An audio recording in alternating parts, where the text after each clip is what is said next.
நீங்கள் பார்த்து கொண்டிருப்பது 24 நியூஸ் தமிழ். வணக்கம், அனைவருக்கும் சர்வதேச யோகா தின நல்வாழ்த்துக்கள். நான் உங்களுடைய மீனா, ஹோப் யோகா அகாடமில இருந்து. ஹோப் யோகா அகாடமி ஸ்டார்ட் பண்ணி இது 10th இயர் கம்ப்ளீட் பண்ணியிருக்கோம். 10th ஆனுவல் டே செலிப்ரேஷனும் யோகா டே செலிப்ரேஷனும் இன்னைக்கு சேர்ந்து இங்க நம்ம யோகா சென்டர்ல வச்சிருந்தோம். ரொம்ப அருமையா பசங்க பார்ட்டிசிபேட் பண்ணாங்க. நிறைய ஆசனா, சூரிய நமஸ்காரம் எல்லாமே செஞ்சாங்க. அதோட வீடியோஸும் நாங்க இது கூட அட்டாச் பண்ணியிருக்கோம். சர்வதேச யோகா தினம் அன்னைக்கு எல்லா இடங்கள்லயும், எல்லா கல்வி நிறுவனங்கள்லயும், அலுவலகங்கள்லயும் யோகா டேவை சிறப்பா செலிப்ரேட் பண்றதுக்கு நிறைய ஏற்பாடுகள் பண்றாங்க. சில நாள் ட்ரைனிங் எடுத்து அன்னைக்கு ஒரு பெரிய ஷோ நம்ம செய்யறோம். அது மட்டும் நின்னுடலாமா? போதுமானா போதாது.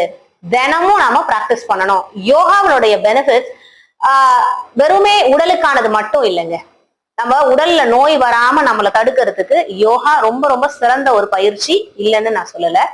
ஆனா அது மட்டுமே யோகா இல்லை, ஓகேங்களா? உடலுக்கு உடல் சார்ந்த எல்லா பிரச்சனைகளும் வராம தடுக்கிறதுக்கும், பிரச்சனைகள் இருந்தா அதை சரி பண்றதுக்கும் யோகாசன பயிற்சிகள் ரொம்ப நமக்கு ஹெல்ப் பண்ணுது.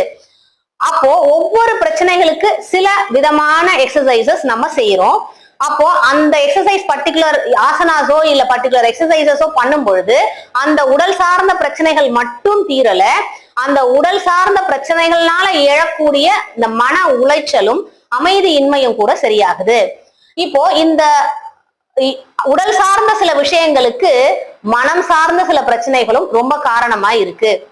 அதற்கு நாம பிராணாயாமங்கள், முத்ரைகள், தவ பயிற்சிகள் செய்யறது ரொம்ப ரொம்ப சிறப்பு. யோகாங்கிறது எல்லாத்தையும் இன்க்ளூட் பண்ணதுதாங்க.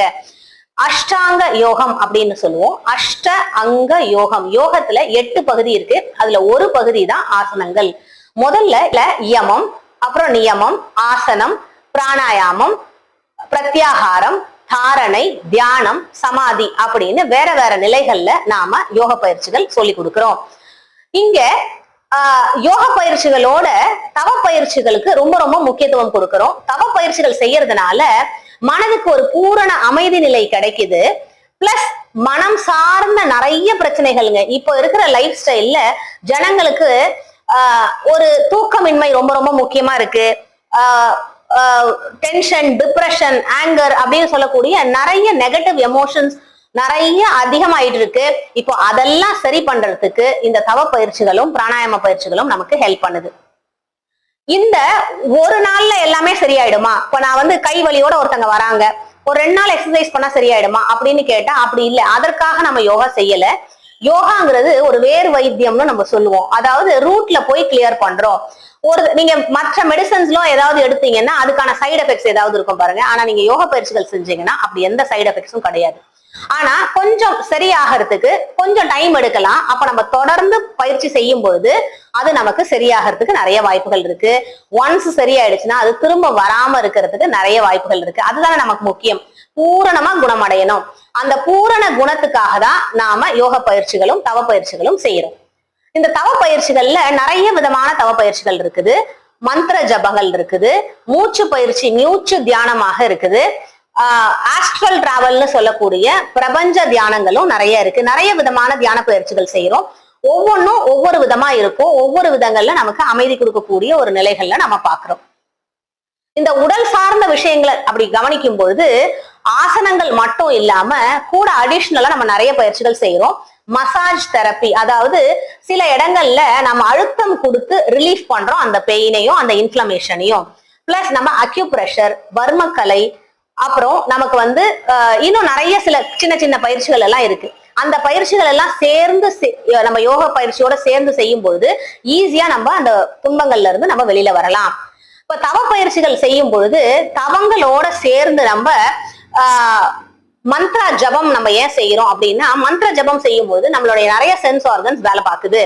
சவுண்ட் கிரியேட் பண்றோம், மூச்சு அதோட இணைச்சு செய்யறோம், காதுகளை நாம திரும்ப திரும்ப கேட்கிறோம். அப்போ மனசை ஈஸியா கட்டுப்படுத்துறதுக்கு நமக்கு ஹெல்ப் பண்ணுது. இந்த மாதிரி நிறைய விஷயங்கள் இருக்கு யோகாக்குள்ள.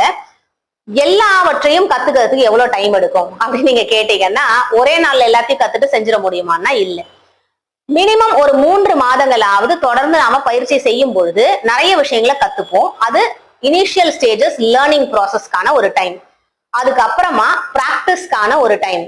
எவ்வளவு நாள் பிராக்டிஸ் பண்ணணும் அப்படின்னா, மூச்சு பயிற்சி எவ்வளவு நாள் செய்யணும்னு முதல்ல சொன்னா, மூச்சு விடுற வரைக்கும் செய்யணுங்க. ஓகேங்களா? சோ தொடர்ந்து செய்யணும். எவ்வளவு நாள் செய்யறோமோ அவ்வளவு ஆழ்ந்த நிலை கிடைக்கும். தியான பயிற்சிகளா இருந்தாலும் சரி, ஆசன பயிற்சிகளா இருந்தாலும் சரி, நம்மளோட உயிர் உள்ள வரைக்கும் நம்ம செய்யலாம். தினமும் செய்யும் பொழுது அதுக்கான பலன்கள் வேற மாதிரி சீக்கிரமா நமக்கு பலன்கள் கிடைக்க ஆரம்பிக்கும். அப்படி முடியாதவங்க வாரத்துல 3 முறையோ 4 முறையாவது கண்டிப்பாக செய்யணும். தொடர்ந்து செஞ்சு பழகுங்க, நிறைய மாற்றங்களை உணரலாம். நன்றி.